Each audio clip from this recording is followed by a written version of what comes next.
सिरसा में गरजे राकेश टिकैत का हरियाणा में पहला तालिबानी कमांडर करनाल में मिला। संयुक्त किसान मोर्चा के नेता राकेश टिकैत ने कहा कि हरियाणा में पहला तालिबानी करनाल में मिला है जिसने किसानों पर लाठी चार्ज करवाकर उनकी हत्या की है। किसान और किसानों के परिजन उसे कभी माफ नहीं करेंगे। तालिबानी अब सरकार में शामिल हो चुके हैं और IAS बन चुके हैं। सरकार तालिबानी RSS परिवार से है और उसका चाचा RSS में ऊंचे ओहदे पर है। मुख्यमंत्री मनोहर लाल भी RSS का आदमी है जो किसानों पर लाठी चार्ज करवा रहा है। टिकैत सिरसा में आयोजित जनसभा को संबोधित कर रहे थे। मंगलवार को लालबत्ती चौक पर स्थित बाबा नानक का 13 यादगारी दवाखाना के उद्घाटन समारोह का आयोजन किया गया। कार्यक्रम में किसान नेता राकेश टिकैत मुख्य अतिथि रहे। उद्घाटन समारोह का आयोजन भारतीय किसान एकता के प्रधान लखविंदर सिंह आलेख की ओर से किया गया। जनसभा को संबोधित करते हुए राकेश टिकैत ने कहा कि हरियाणा सरकार लगातार किसानों पर लाठीचार्ज करवा रही है जिसे किसान कभी माफ नहीं करेंगे। सरकार को इसका जवाब देना होगा। उन्होंने कहा कि 5 सितंबर को मुजफ्फरनगर में आयोजित होने वाली रैली में किसानों की भीड़ एकत्र होगी जिसे देखकर सरकार को ही आने वाले दिनों के बारे में जानकारी मिल जाएगी।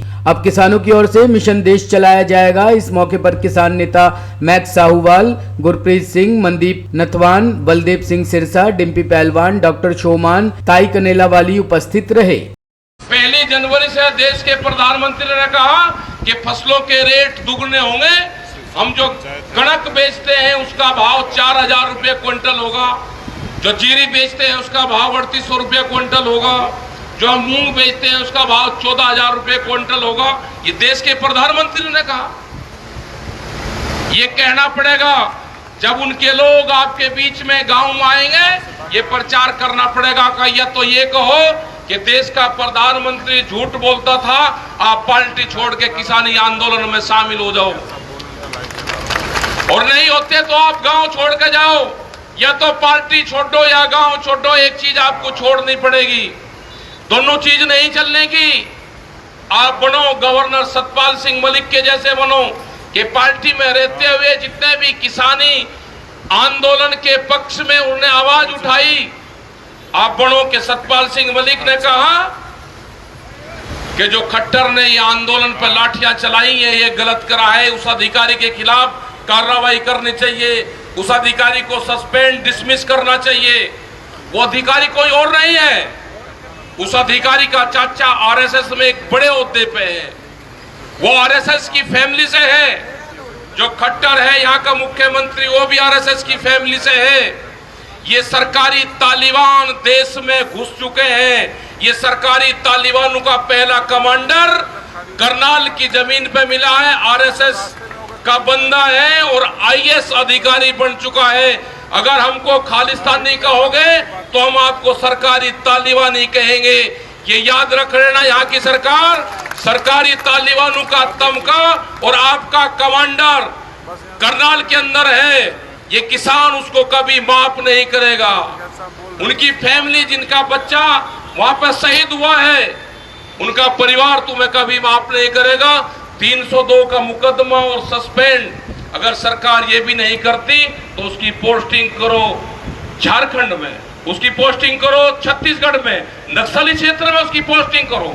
वहां पर जरूरत है इसकी। परमानेंट लिख के दो भारत सरकार कि इसकी पोस्टिंग वहां पर कर जाती है। अगर IAS रहेगा तो ये वहां पर ड्यूटी करेगा। ऐसे खतरनाक आदमी की तो जरूरत वहां पे है। अपने आंदोलन को शांतिपूर्ण तरीके से हमारा आंदोलन चलेगा। भारत सरकार के अधिकारियों का यह कहना है कि इस आंदोलन को जब हटाया जाएगा तो इसमें से 1000 से 1500 लोग इस आंदोलन में मारे जाएंगे। मारे गए हैं, हमारे 650 लोग शहीद हुए हैं। क्या भारत सरकार जब ही मानेगी जब इस आंदोलन के 1500 लोग शहीद हो जाएंगे? ये उनका पूरी रणनीति थी। 26 तारीख के बाद में जो घटनाक्रम हुआ उसमें इनकी रणनीति थी कि आंदोलन को हम हटाएंगे तो आंदोलन में हजारों लोग उससे ज्यादा इस आंदोलन में मारे जाएंगे। ये फीडबैक सरकारों के थे। सरकार ये चाहती थी कि इस आंदोलन में कत्लेआम हो, इस आंदोलन में हिंदू सिख हो, इस आंदोलन में मुस्लिम और हिंदू की लड़ाई हो। और आज भी जब भी उत्तर प्रदेश में अब चुनाव होंगे, किसी बड़े हिंदू लीडर की हत्या होगी बच कर रहना। जो हिंदू की बात करते हैं, ये आरएसएस के लोग आपकी हत्या करवाने का काम करेंगे। ये चुनाव को फिर हिंदू मुस्लिम उत्तर प्रदेश और उत्तराखंड में करवाएंगे। किसी बड़े हिंदू लीडर की हत्या करवा के ये चुनाव जीतना चाहते हैं। जो भी इनकी बात करेगा, आप बचकर रहना। इससे खतरनाक पार्टियां नहीं हो सकती। जिसने अपने लीडरों को अंदर बंद कर रखा है, कहां है लाल कृष्ण आडवाणी, कहां है मुरली मनोहर जोशी, जो स्टेज पर कहते थे कि सुविधा से जागरण के मंचों में बात करते थे, ऑर्गेनिक फार्मिंग की बात करते थे, पेस्टिसाइड आउट ऑफ इंडिया की बात करते थे, कहां गए?